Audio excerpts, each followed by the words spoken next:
Cityland जवळील petrol पंपमध्ये ट्रकने धडक दिल्याची घटना उघडकीस आली। यामध्ये चालक आणि क्लीनर जागीच मृत्यू झाले असून पेट्रोल पंप कर्मचारी सुद्धा जखमी झाले आहे। नागपूर दिशेने जाणारा ट्रक क्रमांक BW 8700 ट्रक चालकाचे संतुलन बिघडल्याने सरळ ट्रक पेट्रोल पंपमध्येच गेला।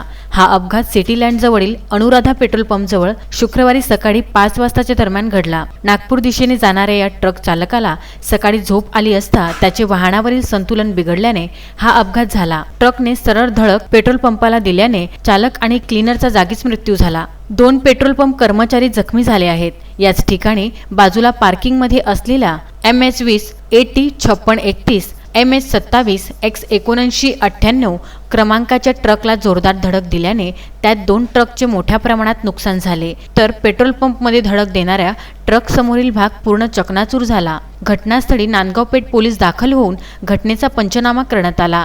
या अपघातात मृत्यू झालेल्या दोघांना शवविच्छेदनकरिता जिल्हा सामान्य रुग्णालयामध्ये नेण्यात आले। तसेच अनुराधा पेट्रोल पंपमधील जखमी कर्मचारींना उपचाराकरिता जिल्हा सामान्य रुग्णालय येथे नेण्यात आले। मृत झालेल्या ट्रक चालक आणि क्लीनरची अद्याप ओळख पटू शकली नाही। त्यांची माहिती नांदगाव पेठ पोलीस ट्रान्सपोर्टकडून माहिती घेत आहेत। Vidarbha news bureau, Amravati.